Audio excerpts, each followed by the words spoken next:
Hello, good morning, everybody. So, this morning we are going to be talking about a NFT project, about the Miladies.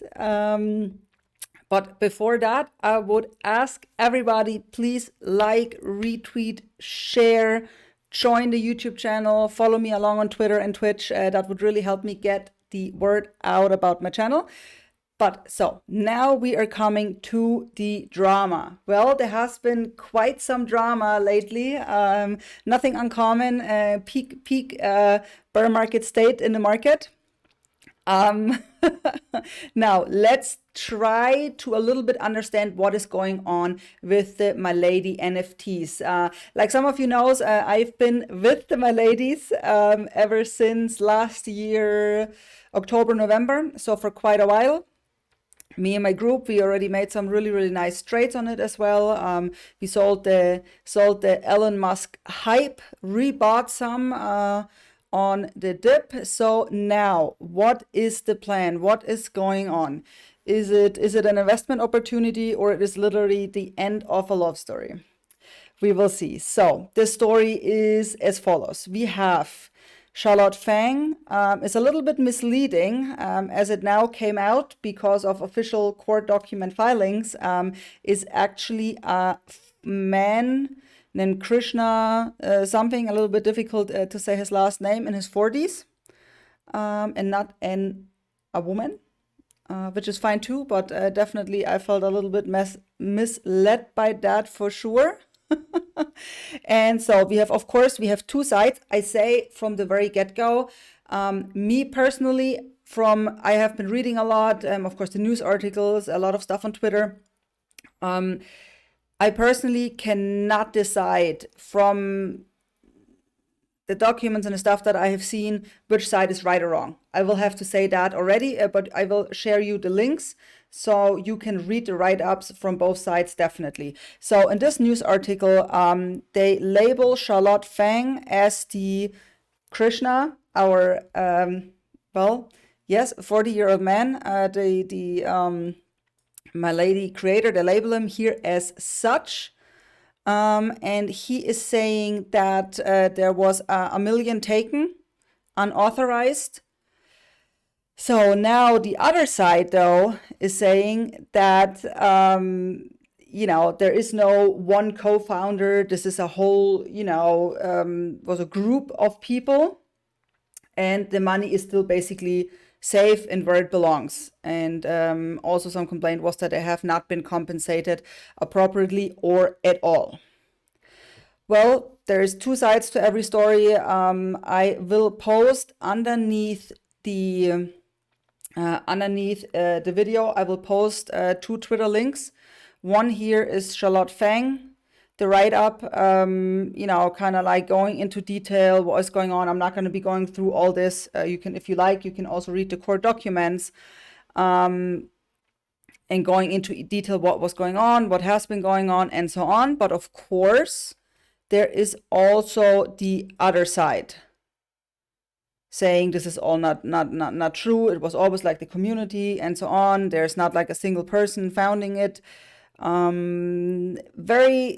have to say, very difficult to go through all this stuff. I have not seen anything that would make me think one way or another. The only thing that I really didn't like, it was supposedly a multi-sig wallet. If it's a multi-sig wallet, how can you take control of it by yourself? But you can read through it by yourself.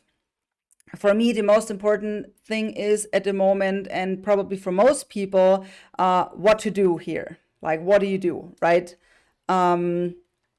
If depending where you bought in, we can really quick look a little bit at the price history. I think most of the people, got in probably at still a really pretty good prices. Me myself, most of my Miladies are below 1 ETH entry. So now is the question what to do with it. Keep it? Is it an investment opportunity, or is it time to sell it all and walk away from it? So for me, what I do not like, especially because this is a type of project where it's really all about the community and kind of like the culture that surrounds this whole NFT, and that they were not able to kind of do this in quiet, and kind of like put their differences aside and decided to go the legal way. Kind of just tells me that this is a lot, of course, for these people about the money. Of course, always everybody, if they did work, they didn't get compensated. I do not know it. I just look at it as an investor. And in the end, I know a lot of people, there will probably be some kind of backlash, like, oh, part of the community and my ladies forever and so on. Yes, but at the end of the day, if I'm buying an NFT, that is, I would say, for most people, a considerable amount of money, especially at the peak, the average floor was like very, very close to 5 ETH, which is still a considerable amount of money. You do expect some return. I'm not buying something and I'm watching it going to zero. So I really love the project.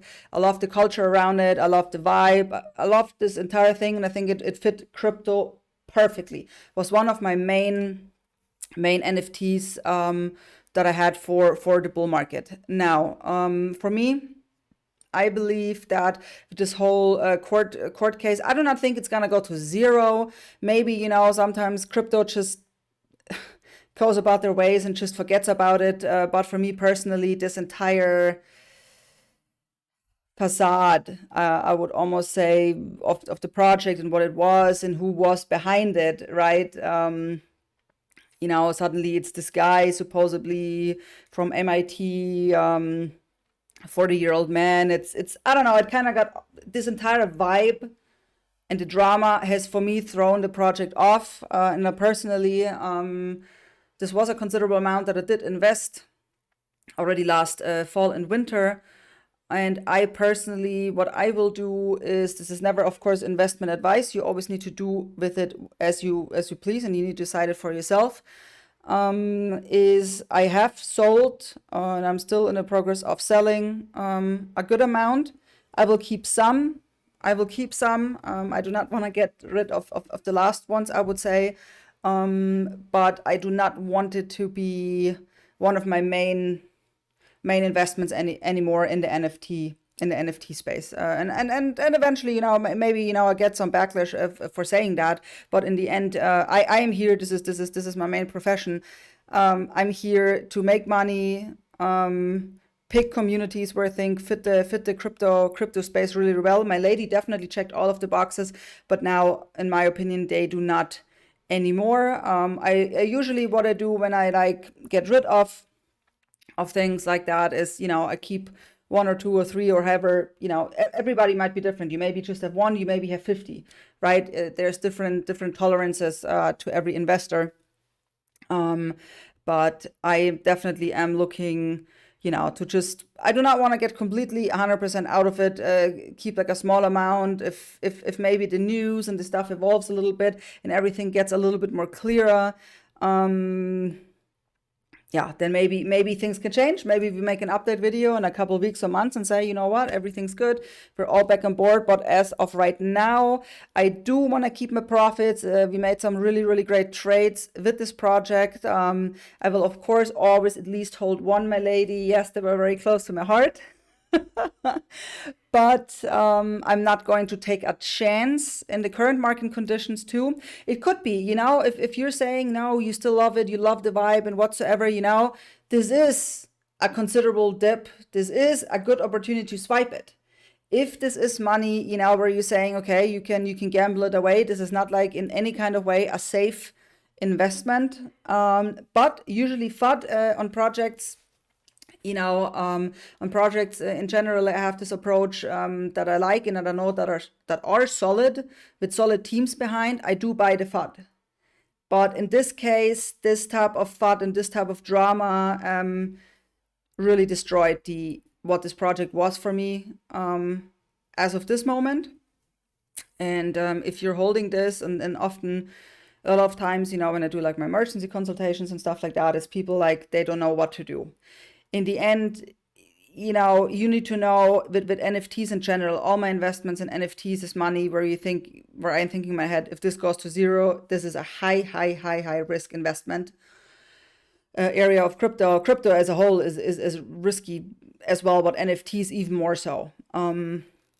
So, you know, you need to really think, is this a loss that you can stomach if it goes to zero, or if it goes significantly lower and stays there for a long time? This is questions you need to ask yourself and evaluate for yourself. For me, as of right now, the project has lost its charm.